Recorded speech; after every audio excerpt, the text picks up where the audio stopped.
Magandang hapon, Malacanang Press Corps. Welcome muli sa ating press briefing ngayong araw, January 7. Pinangunahan ni Pangulong Ferdinand R. Marcos Jr. kanina ang unang full cabinet meeting ngayong taon. Pinag-usapan sa cabinet meeting ang implementasyon ng 2025 General Appropriations Act at infrastructure flagship programs ng pamahalaan. Kabilang din sa tinalakay ang mga proyektong may kinalaman sa food security at environmental protection. Makakasama natin ngayon sina Executive Secretary Lucas P. Bersamin, Department of Transportation Secretary Jaime Bautista, at Department of Information and Communications Technology Secretary Ivan John Uy. Good afternoon, Secretaries. May we request Executive Secretary Bersamin for an opening statement? Magandang hapon po sa inyong lahat. Salamat at napagbigyan nyo na naman kami ng pagkakataon na makasalamuha kayo. The meeting today was very long. It started at 10 and we were not able to tackle all the scheduled items because of lack of time. But we can assure you that whatever was discussed, we discussed with thoroughness, as the President usually does. No? He has been very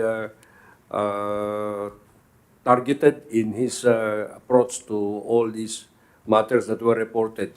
Actually, there were only two of the 4 items of the agenda that were tackled, and this referred to the implementation of the GAA and the delays in the implementation of infrastructure flagship programs, which were reported on by Secretary Bautista.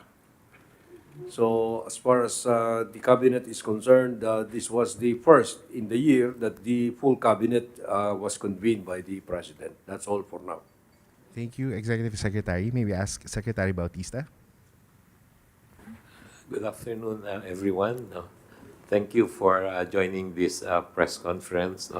As I mentioned earlier by Executive Secretary, we had very fruitful discussions of issues, especially on flagship infrastructure projects of the Department of Transportation. We talked about, I think, around 15 or 16 infrastructure flagship projects, and we discuss issues, concerns, and ways forward on how to proceed so that we can implement all these important projects of the administration. Thank you. Thank you, Secretary Bautista. Secretary Uy? Well, good morning, everyone. Actually, in our discussion, most of what we've really identified are the priority projects of the President that need to be funded, no? And so we really look into where the funding gaps occurred, especially after the bicameral, and identify the areas where the President vetoed, where we will be able to now generate or access certain funds. There may be some funds that might be available only in the second half of the year because of that situation. And so we need to readjust our programs to address the reality of the availability of the funds for those programs. Thank you, Secretary Uy. We're now opening the floor for questions. Harley Valbuena, DZME. Hi, good afternoon. Secretary Bautista, you said earlier that you talked about 15 or 16 infra flagship projects, and you also discussed some issues and concerns. So may we know ano po yung issues and concerns na yan? As I mentioned earlier, we have many infrastructure flagship projects. The Department of Transportation is handling around 69 infrastructure flagship projects out of 186, which was approved by the NEDA board. And out of this 69, there are major projects that need to be implemented as soon as possible. No? This includes the North-South Commuter Railway, the Metro Manila Subway Project, MRT-4, MRT-7, LRT Line 1 Extension, no? The New Cebu International Container Port, PNR South Long Haul, Mindanao Railway, Metro Manila, as I mentioned, Metro Manila Subway Project, no? And the new Dumaguete Airport development, no? But the major projects really are the rail projects, no? The North-South Commuter Railway, it's a 147-kilometer railway system that spans from Clark Airport to Calamba, Laguna, no? It started during the previous administration. No? We are now working to complete this so that we can have partial operations by end of 2028. No? So there are many issues, one of which is the acquisition of properties, no right of way. We call it a RAUSA, or a right of way acquisition. We have issues on also some funding. No? There are issues about relocation of ISF, relocation of utilities. No? There are issues about registration of properties. No? So these are being discussed, and we have presented to the cabinet our ways forward so that we will be able to implement all these projects before the end of the term of the president. Sir, follow-up lang po. With some billions of pesos worth of items that the President vetoed in the 2025 budget, along with the upcoming election spending ban, so are we confident that this will not affect the delivery of our projects and we will hit our targets? Well, as far as the Department of Transportation is concerned, we should be able to continue our projects. No? There were some reductions in our budget, but we should be able to fund this from the loan proceeds. No? We're happy that the government share of most of our infrastructure projects were not reduced. No? So we will continue to implement these programs. No? The ones that were reduced basically are the loan proceeds. But these are foreign assisted projects. But in spite of that not being included in the budget, no, we can still avail of the loans, no, so that we can fund these major projects like the Metro Manila Subway and the North-South Commuter Railway. No? Jean Mangalus, philstar.com. Good afternoon po. Sir, comparing the NEP to the GAA, the DOTr had a near 100 billion budget cut. How can you assure us that all of the projects will proceed on time? As I mentioned earlier, no, the reduction was from the foreign assisted projects. The loan proceeds were not included in the budget, no, in the approved GAA, part of it. But as I mentioned earlier, we can still draw on the loan. No? We just need support from the Department of Budget and Management. No? And we have also discussed this with our development partners. No? And they will continue to provide the loans to DOTr. No? So no effect po yung yung decision ng Congress? Sa amin, it's a very minor effect. No? Sir, nakita po namin na napunta rin sa unprogrammed funds yung iba sa mga assistance to foreign projects. What conditions need to be met so the DOTr can avail of them? Well, for unprogrammed appropriation, there should be excess revenue, no, of government. No? And normally we can we can avail of this in the second quarter of the year. No? Thank you. Alvin Baltasar, Radyo Pilipinas. Secretary Bautista, good afternoon po. Secretary, malapit na yung election ban. Ilan yung mga projected projects natin na pwedeng matapos bago yung election ban? Yung election ban natin is in a few days, no. Most of the projects of the Department of Transportation are to be implemented long term, no. So we will continue to implement the program, no. Siguro hindi naman kami mako-cover ng election ban because we have started all these projects already, no. So we don't think the election ban will affect the implementation of any of our projects in the DOTr. No? Just follow up lang doon sa budget. Kasi I believe that one of the agendas dito sa full cabinet meeting ay tungkol doon sa implementation of GAA. Ano ba meron bang directive si Presidente tungkol doon sa pagpapatupad ng GAA in particular? Good morning pa. Ang gusto mong malaman kung may directive tungkol sa pagpapatupad sa... Sa GAA natin. Since Well, you remember that the President vetoed some items, made line item vetoes. Ang effect ng line item veto is just to reduce the potential deficit. Okay? We cannot transfer what we vetoed to other items. So, the important thing to remember is the President said maximize on what you can do for those that were approved, the program, and then the unprogrammed, maybe we could give prioritization there when the available funds will come.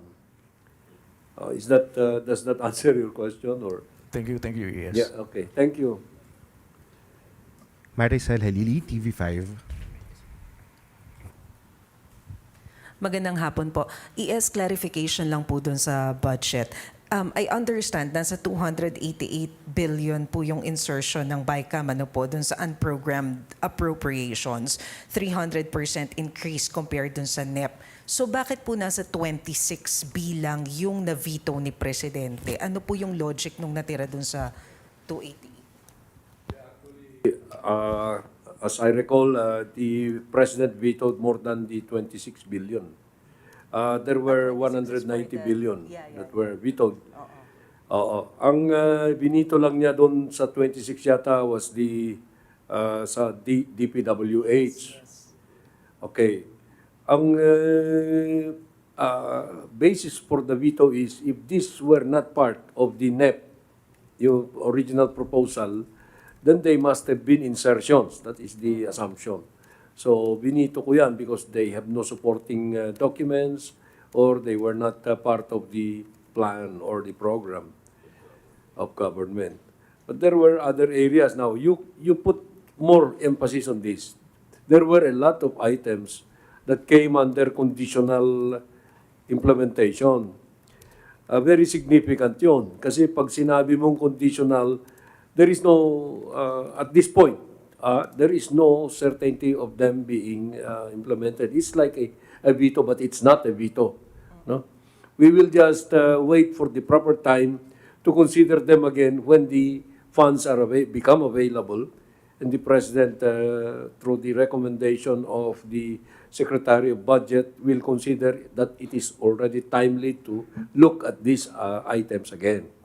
Yun ang condition generally. May guidelines that will be adopted, like the ACAP, sinubject ni Presidente to the joint the guidelines to be jointly come up with by the NEDA, the DSW, and DBM. So that is more hindi naman veto. It will be inaccurate to consider that as a veto, but you look for the conditions and you will understand. And sir, just a clarification, because the group of Shelo Magno is questioning yung under ng education sector budget? Bakit daw nakasama even under dun sa education sector na budget yung PNPA, yung PMA, which is kasama naman siya sa budget before ng PNP, ng AFP. So bakit isinama doon? Kasi pag hindi daw sila kasama, in effect, mas malaki pa rin yung budget ng DPWH compared sa education sector. Alam nyo, yung language of the Constitution is not that specific, no? Na sinabi, education. You have to look at this with a more, with a broader understanding. If before the treatment was, ang budget ng education was only that allocated to DepEd, that was the wisdom at the time. But then, so many things have happened. Yung education responsibility has been shifted to other sector, to other government agencies. So, is it fair for everyone to claim na hindi mo dapat ibilang yan sa education sector dahil nandun sa PNP or nandun sa AFP? Hindi maganda yun. Okay? Now, this is more a matter of looking at the situation. DepEd is not the only agency in the education sector, but it has the greater portion of the education pie, the budget for the education sector. Of course, you will also consider TESDA. Hindi ba TESDA education yan? Okay? And then you have the SUCs. CHED. CHED. Higher education yan. SUCs. Now, if you add up this one, including also PMA, PNPA, and other officers with primary responsibility for education in their particular areas, that could add up to a bigger budget or bigger slice of the budget for the education sector. So, with the veto na ginawa ni Presidente doon sa DPWH, mas malaki ang education. Na-comply yung Constitution doon. Thank you, sir. Thank you. Thank you, sir. Ivan Mayrina, GMA 7. Question for Secretary Uy. Sir, what can you tell us about the news report that the executive branch was allegedly hacked from 2023 up to middle of 2024 and military data was stolen? Well, actually, we are constantly under attack from different sectors, from hackers, from scammers, whether these are persistent threat actors all over the years. And what we're looking at today is that we have detected a significant increase in many of the probing and attacks, especially as we come closer to the elections this coming May. What's happening is that there are more fake information or disinformation that are being perpetrated on social media. There are attempts at compromising certain infrastructure, like websites that are they're trying to deface some websites or try to introduce malicious software in all of these sites. We are repelling several 100,000 attempts on a daily basis. And this cuts across not just the executive branch, but it includes also, for instance, the legislative branch, no? Sometimes itong mga websites ng mga kandidato na sa Congress or sa Senate, medyo binabanatan rin. So this is how we're our department is addressing by making all the different sectors, not just the government sector but the private sector, be more aware of their cybersecurity preparedness, and at the same time advising them on how to harden their respective infrastructure or information systems. Quite often, we've detected that the vulnerabilities that were exploited were old systems, what we call the legacy systems. So maaring there are some agencies in government that have not updated their respective software. So doon napapasukan at doon na exploit in most occasions. The one if ever there are any compromises, we've seen that the data are old data. Some of them are being reposted again. So example, na-hack nila nung 2020. So may nakuha silang mga information. Tapos ipopost nila ulit ngayon at sasabihin, oh, may na-hack kami. But when you look at it, all that data are all, 4 years ago data, nothing of the current data. So we need to be more discriminating in entertaining some of these claims, no? Unless they show it. Marami nagki-claim na, nahack namin itong ahensya ng gobyerno, and then we pose the challenge to them. Okay, nahack nyo at meron kayo nakuha, pakita nyo. So we challenge them, okay, post it. What did you get?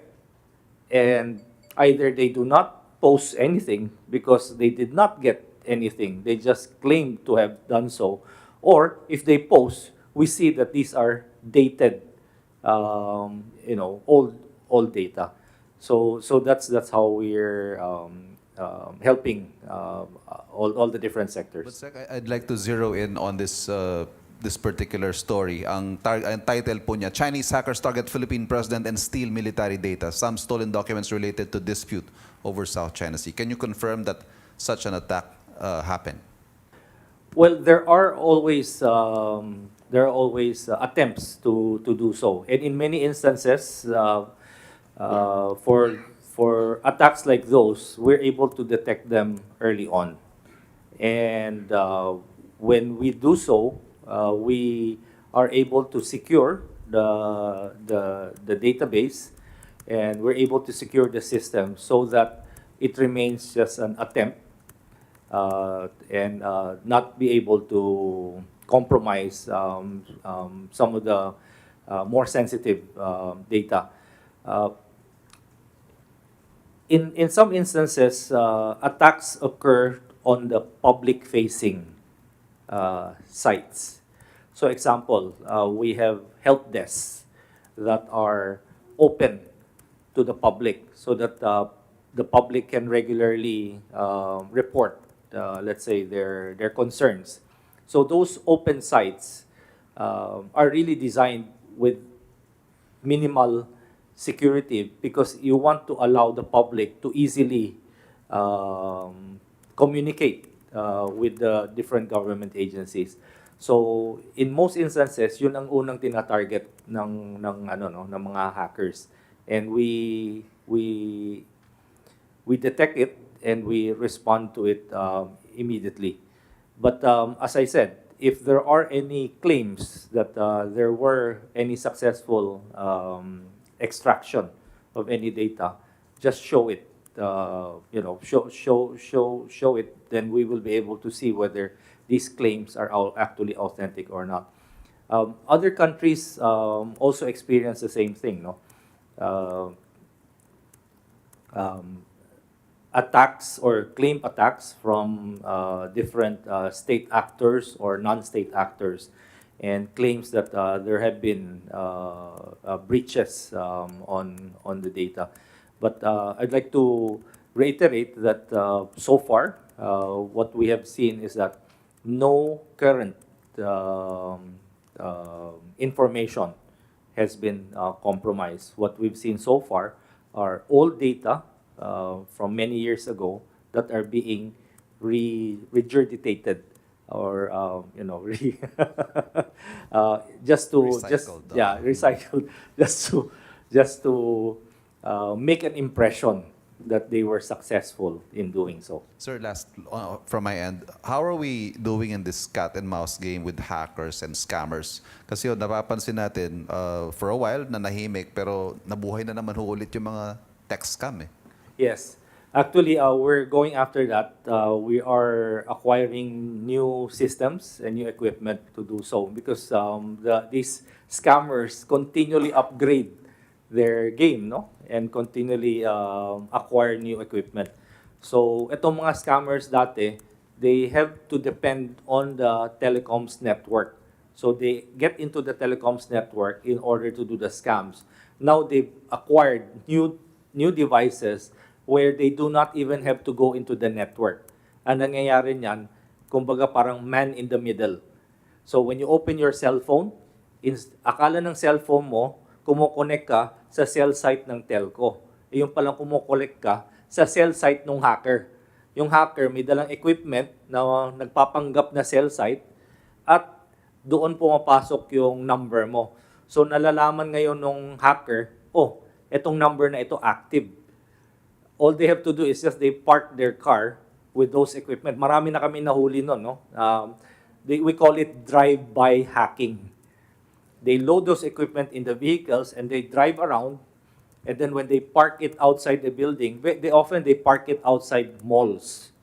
Lalo na nung Christmas, dahil marami nagsha-shopping, they park it outside these malls na maraming tao, and then they misdirect all the cell phones to think that it is a legitimate telco site. And then they capture all those numbers. Once they capture all those numbers, they now do a text blast to those numbers. And they can put anything on their, they can put a bank's name, a telco's name, a credit card's name on that text, making you believe that you actually are receiving a text from that. Dati kasi, yung mga numbers, yung mga letra na yan, the names, you need to be in the network. And the telcos will have to give you the right to put those names on the network to send those texts blasting.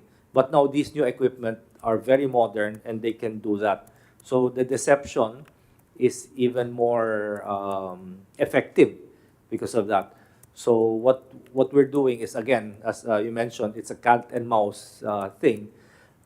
When they're going around and we receive those texts, we have to deploy assets to go around also and try to find them where they are located and intercept them or and eventually capture them. Marami na tayong nahuling gano'n, no?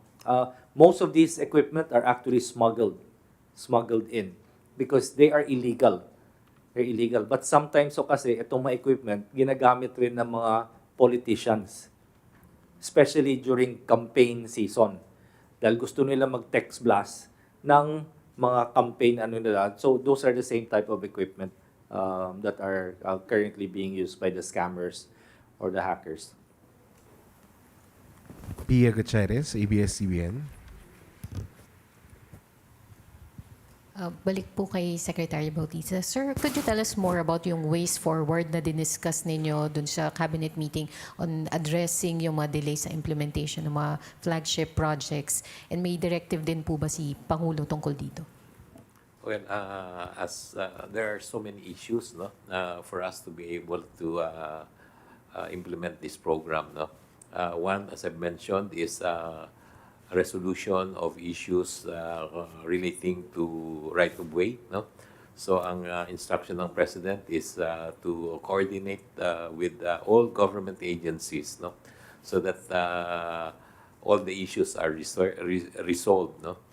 In fact, we have organized an interagency committee, no, among certain departments, no, like the PWH, the DOTr, no, OSG, no, the SHUD, no, and other government agencies, no, for us to work together to resolve issues about right-of-way, no? Kasi ito ang isa sa mga pinakamalaking problem ng infrastructure implementation, no? Right-of-way, no? And sa pamamagitan ng pagtutulungan ng lahat ng mga departments, we should be able to resolve these issues, no? But yung office ng Solicitor General will really help us, especially in pursuing expropriation cases, no? So that we can take possession of those properties that we need so that we can implement our projects, no? Sir, could you give us an idea kung gaano kalaki po yung problema natin on the delays? And meron po ba tayong major infrastructure project na in-expect po natin na madedelay because of these problems? Well, as we have discussed, no, may mga resolution naman, no. So we're expecting that even with all these problems, no, we should be able to implement the projects still on time, no.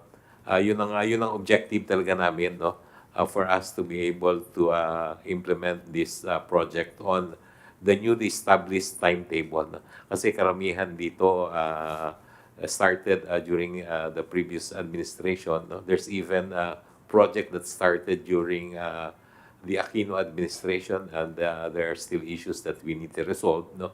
But with all those projects and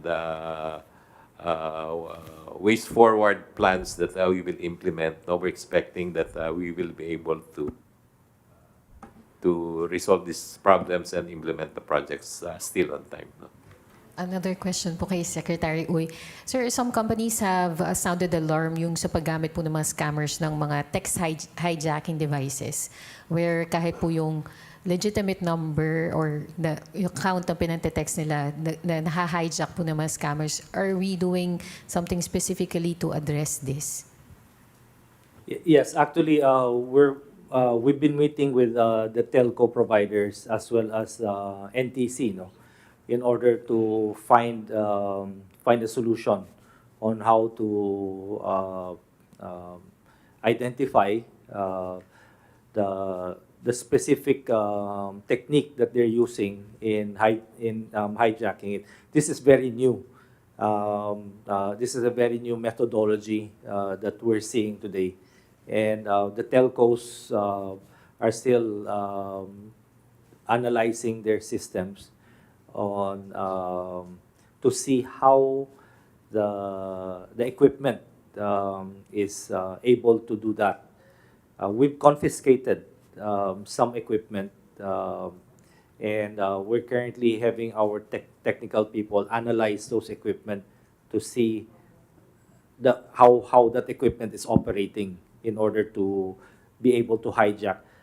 What you're referring to is, you have a series of communications coming from legitimate text, and then suddenly there's a text that comes in that conversation, but actually it's not a legitimate text. It's coming from the hacker or the scammer that's able to infiltrate that conversation, no? That conversation.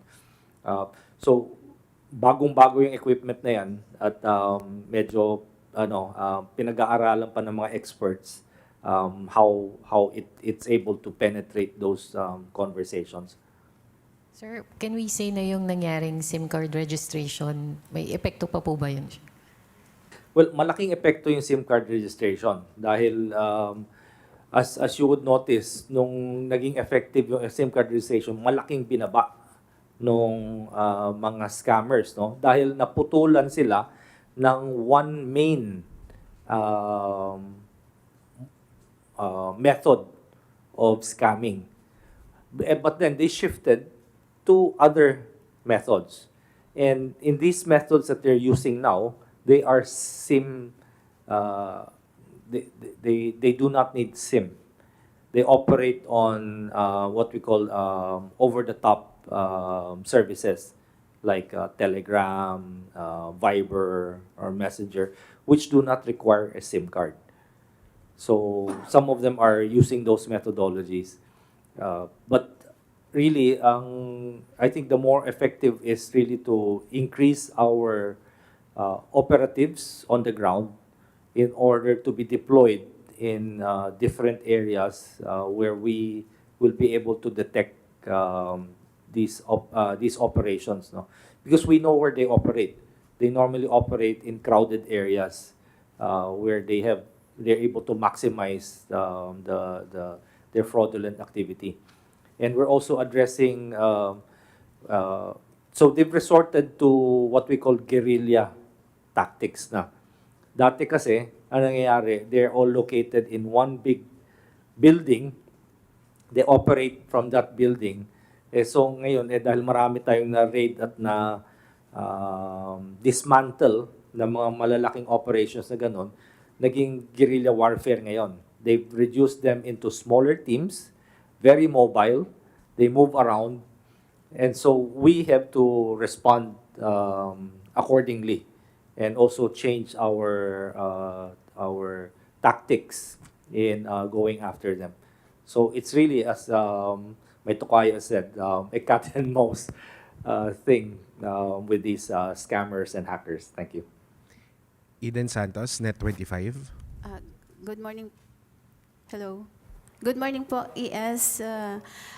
Natalakay din po ba doon sa full cabinet meeting yung about food security? Meron po bang directive si Pangulong Ferdinand Marcos Jr.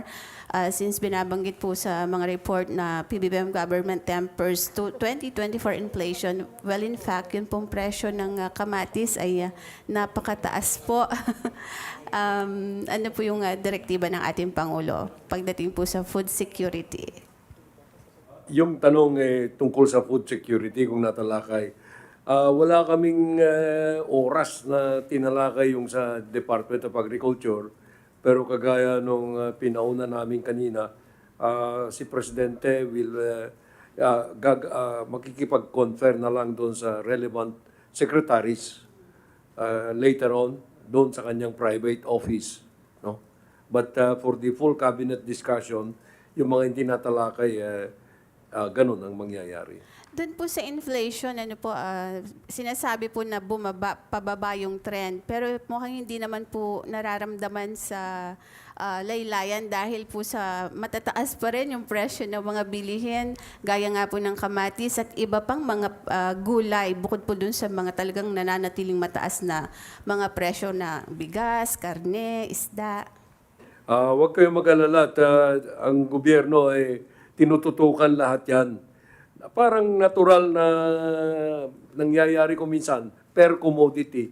Yung right now, ang star of the moment is kamatis. No? Napansin namin yan.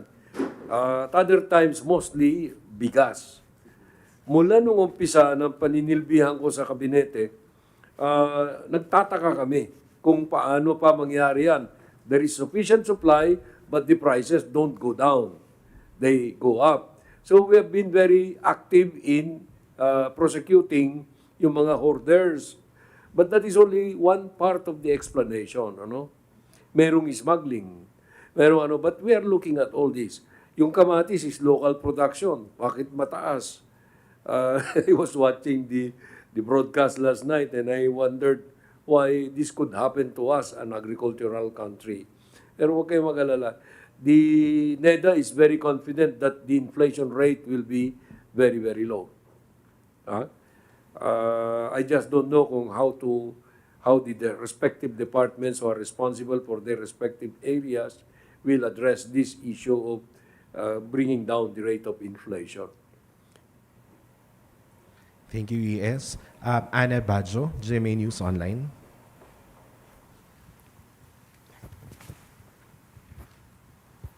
Good afternoon po, sir. Question for ES Bersamin. Sir, other matter lang po. How does the palace view the presence of China's monster ship in our exclusive economic zone, sir? We view it with concern. No, ganito yan. So far, we have been challenging the presence of that monster ship. The Coast Guard, our Coast Guard, has always been very alert in following up yung presence of that monster ship. Pasulpot-sulpot, and it is within our exclusive economic zone.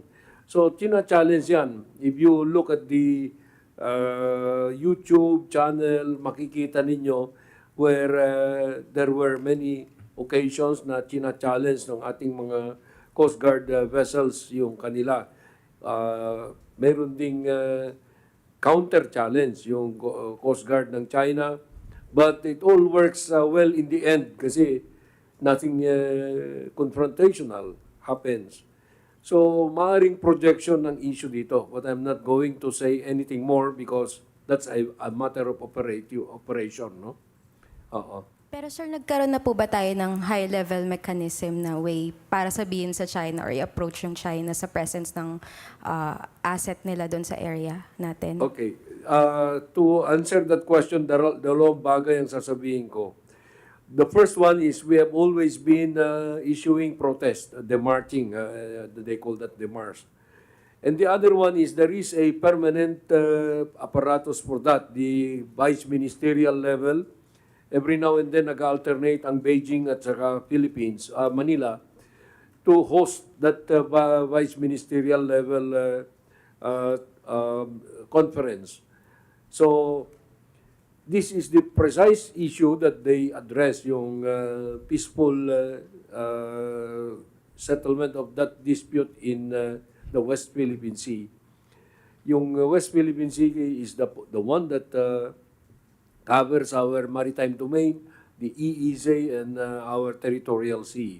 No? Beyond that, wala tayong control doon, so we do not deal with that issue. That's international.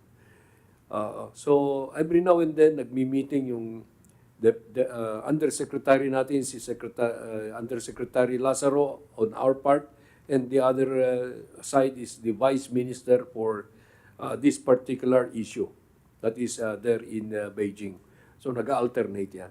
Sir, sorry, other matter lang din po. May information na po ba yung Palace regarding sa pag-alis daw po ni Hitman Edgar Matobato sa Pilipinas? Wala kaming masabi dyan dahil we have no connection with Mr. Matobato. No? Whatever is his purpose in going out, we cannot control that. But if he intends to go to testify in another forum, that's also beyond our control. No? Hindi namin siya ina-encourage, hindi rin namin siya dinidiscourage. Thank you, sir. Julie Aurelio, Inquirer.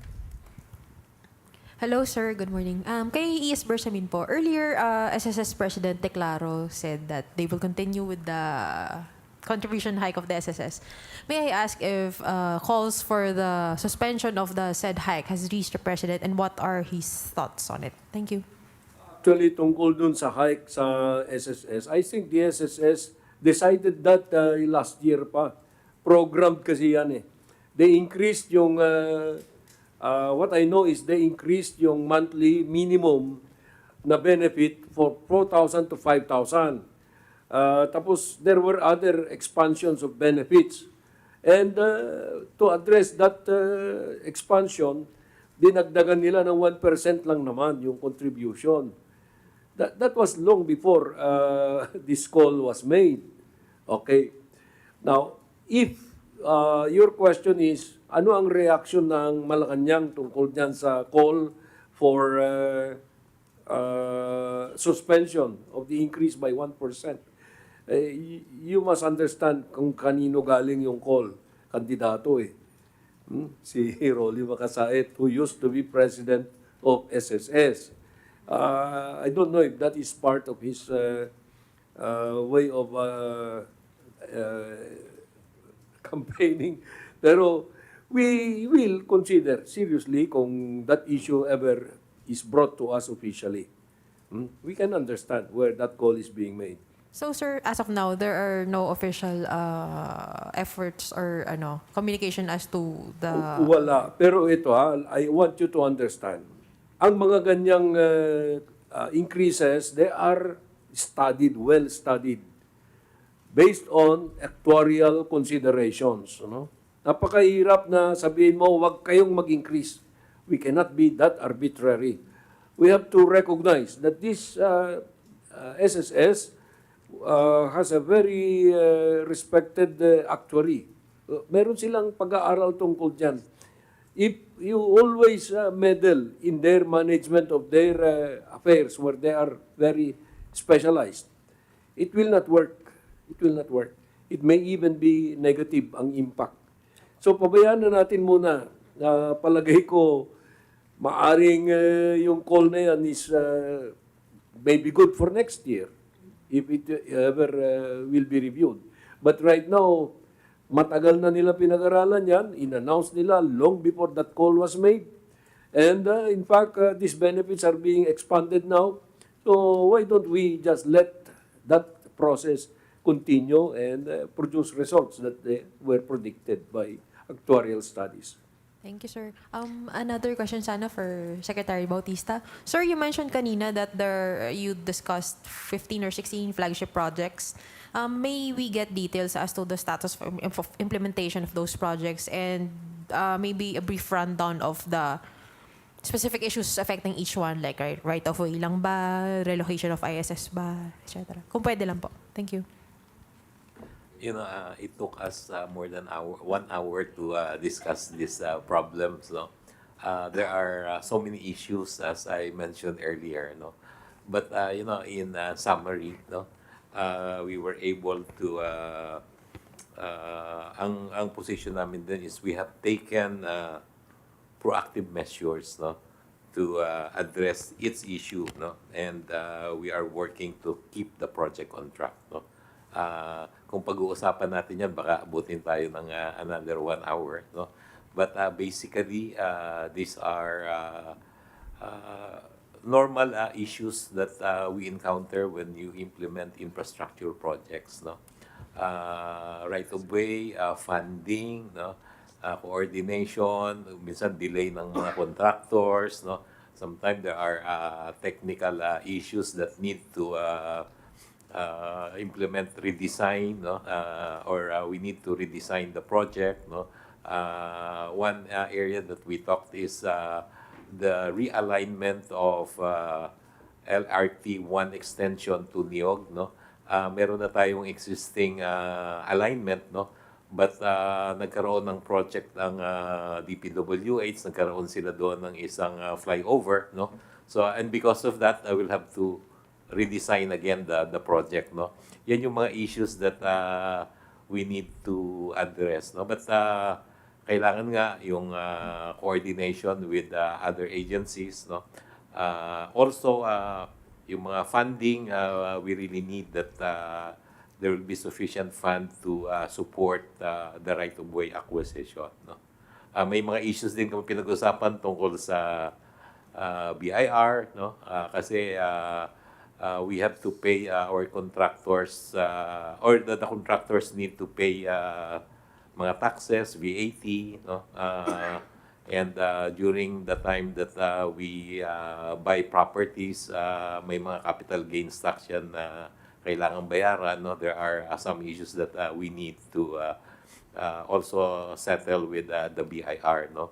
There are issues also about registration of titles of lands, no, yung mga binibili namin na properties, no.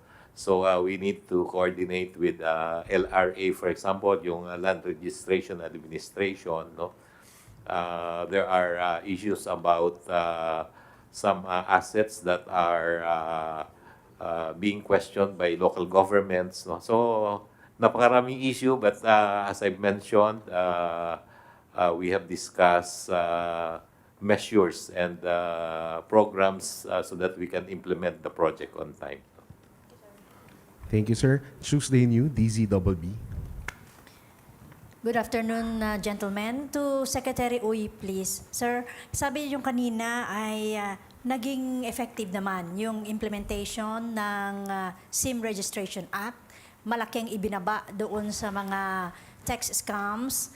Pero nabanggit nyo rin, sir, na nag-shift na ng methods ngayon ang scammers. So may initiative po ba or move ang DICT na sa Congress na amyendahan itong batas na ito para makasabay din sa pagkontra dun sa mga scammer?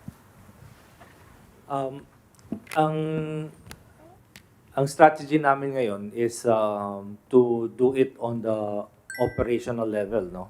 Dahil matagal ang legislative process. At ang nangyayari kasi is napakabilis ng evolution ng mga methodologies on the scammers. So, if we go through that legislation, pagka lumabas na yung batas, bago na naman ang methodology nun. So marami tayong batas na ilalabas na naghahabol kumbaga sa teknolohiya. So what we are actually working on with Congress is to amend the cybercrime law in order to have a more encompassing approach. Like in other countries, what they have legislated is a law on against online harm. So, kung ma-address yung online harm, that covers a wide swath, no? Whether it's cybercrime, it's scamming, it's hacking. So long as you conduct activities that will cause harm to others online, then it's covered by that law. So we're trying to consolidate and come up with a more inclusive approach rather than addressing them on a per methodology basis. Kasi yun nga, hindi tayo makakahabol niyan. Pagkalabas ng batas, nagbago na naman yung technology at yung technique ng mga criminals na ito. Thank you, sir. Last question, Ace Romero, Philippine Star. Secretary Bersamin, sa ibang paksa naman po, the former allies of, the allies of former President Rodrigo Duterte are criticizing the reorganization of the National Security Council. Attorney Panelo claims it smacks of bad politics and it's meant to target the Vice President, while Attorney Roque is questioning whether it is a prelude to martial law. Kasi dinanggal daw yung mga Vice President noong time ng unang Marcos admin. What do you say to those criticisms? Long bagay, ano. Meron akong nabasa na something that reminded me that Panelo, during his time as presidential advisor, was also advocated the exclusion of then Vice President Leni Robredo. No? So he has no moral authority to question the decision of the president. But the second thing that I would like to emphasize here is this. Look at it this way. The National Security Council is an advisory body. And this is an advisory body in relation to the President as the Commander-in-Chief.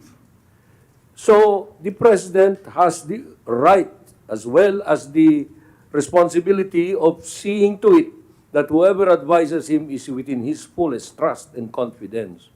Now, I'm not saying that the Vice President has already does not anymore deserve to be trusted. But I'm just saying that with the recent developments, it is not going to be good advice or good action on the part of the President to still have her on board. Now anyway, the President has the absolute power, the power of absolute reorganization, meaning he can choose the people he listens to or he would listen to.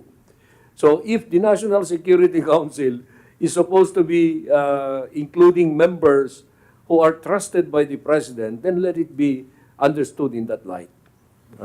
Wala kaming personalan, but my statement before was the Vice President has ceased to be relevant as far as the responsibilities of that membership in the National Security Council is concerned.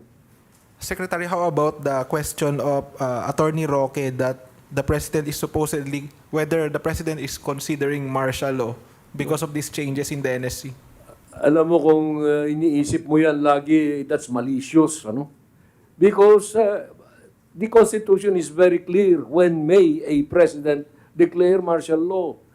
I don't think it is in the mind of the President right now. What he has in mind is the economic prosperity of the country, the health and welfare of the people, especially those of the lower classes, and the prioritization of his legacy projects. No?